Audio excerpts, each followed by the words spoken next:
পাখিরা কখনো ডাল ভেঙে পড়ে যাওয়ার ভয় করে না, কারণ তার বিশ্বাস ডালের ওপরে নয়, ডানার ওপরে। তাই জীবনে চলার পথে নিজের ওপরে বিশ্বাস রাখো, অন্যের ওপরে নয়।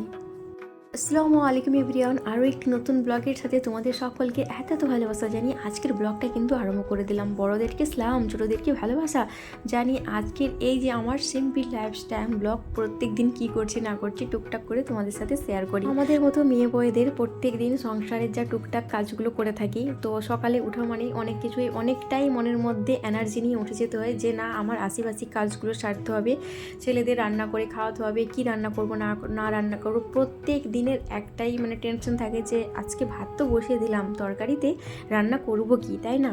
তো আজকে কিন্তু তেমন কোনো কিছুই আমার টেনশন নেই। এই কারণেই গতকালকে আব্বা এসেছিলো, আব্বা নিয়ে এসেছে মায়ের হাতের রান্না, মাংস কষা আর চিকেন কষা, এগুলো সব নিয়ে এসেছে গতকালকে রাত্রে। আর আমার একটা ফেভারিট খাবার নিয়ে এসেছে আব্বা।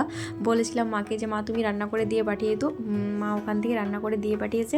তো আমাকে ওইগুলো রান্না করতে ভালো লাগে না, তো এই কারণে মা ওখান থেকে রান্না করেই পাঠিয়েছে।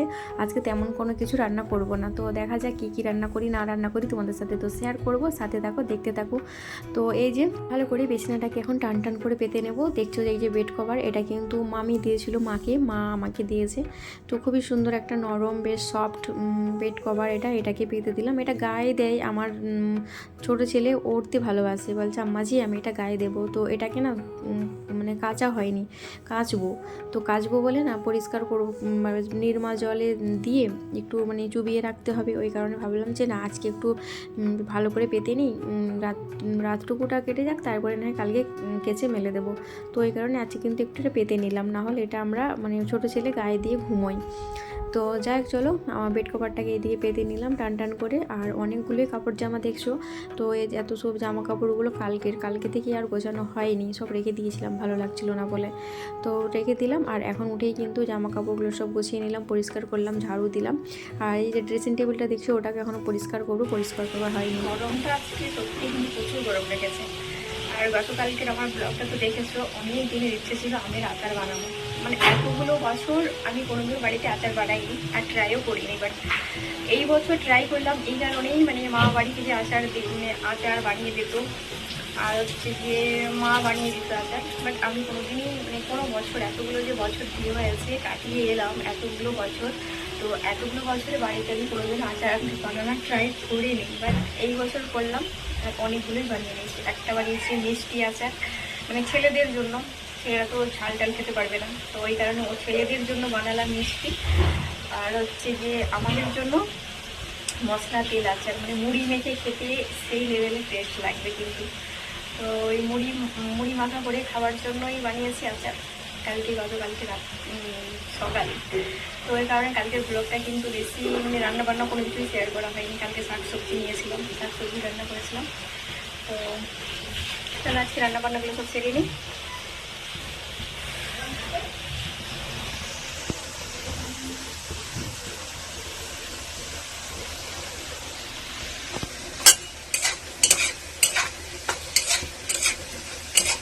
এটাতে পোস্ত দেবো, এটাতে এখন ভাজা হচ্ছে।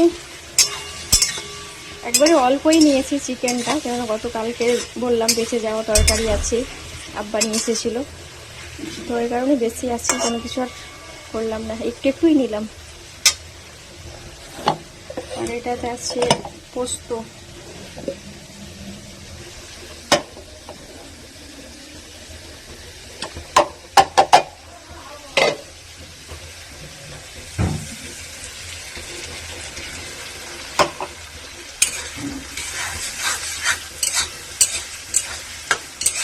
পোস্ত দিয়ে দিলাম, একটু এতে কাঁচা লঙ্কা দেব, কাঁচা লঙ্কা দিলে ভালোই হয়।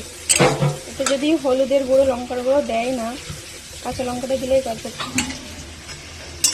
এইদিকে ভাজা হচ্ছে চিকেনটা, ভাজাটা যত হচ্ছে, আর হচ্ছে গিয়ে পোস্তটাও দিয়ে দিলাম।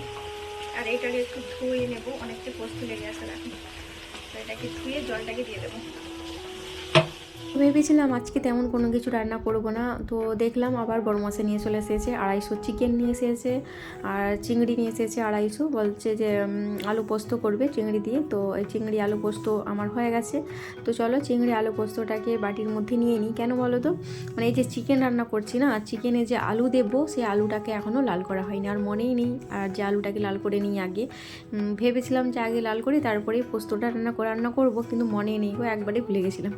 তো ওই কারণে আবার ওটাকে আবার বাটির মধ্যে বের করে নিলাম, তারপর ওটাকে ধুবো, কড়াইটাকে ধুয়ে আর আলুটাকে লাল করে নেব।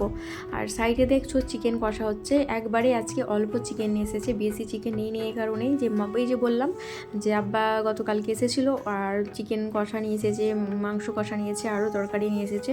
তো ওইগুলো সব একটু একটু আছে, যা আছে মানে আজকে দুপুরের লাঞ্চ মেনুটা আরামসে মানে সারা হয়ে যাবে। ভেবেছিলাম যে আজকে যে বললাম কোনো কিছু রান্না করব না, কিন্তু আবারও রান্না করতে হলো আমাকে। তো যাই হোক, আর রাত্রে কোনো কিছু রান্না করতে হবে না। তো এই যে বললাম যে আলুটাকে লাল করা হয়নি, বেশ কয়েক টুকরো আলু দিয়েছি, বেশি দিলাম না, কেননা ছোটো ছেলে বাড়িতে নেই আজকে। আব্বা এসেছিলো গতকালকে, আব্বা নিয়ে গেছে ছোটো ছেলেকে ওখানে। তো এখন তো স্কুল ছুটি পড়ে গেছে গরমের, আর টিউশন খোলা আছে, তো গতকালকে টিউশন পড়ে গেছে ও। তো এদিকে চিকেন কষাটা আমার অলমোস্ট হয়ে গেছে, আলুটা এখনো লাল হয়েছিল না, মনেই ছিল না যে আলু দেবো বলে। তো রান্না কিছু হয়ে গেছে, কিন্তু আলুটা চিকেনে শুধু দিলে ভালো হয় না, ওই ঘরে চিকেনে আলুটা দেওয়ার আগে আর একটু কড়ার মধ্যে তেল আর দিয়েছিলাম, সামান্য ছিল, দিয়ে ভালোভাবে আলুটাকে লাল করে নিই। এই যে আমার রান্না বান্না পুরো কমপ্লিট। এটা হচ্ছে আমের আচার, আর এখানে আছে চিকেন কষা, মাংস কষা, স্যালাড, আর আছে কাঁচা লঙ্কাটা পেকে গেছে, বড় শাশুড়িমার বাড়ি থেকে নিয়েছি কাঁচা লঙ্কাটা, আর হচ্ছে চিংড়ি আলু পোস্ত। তো এই যে দুপুরের লাঞ্চ।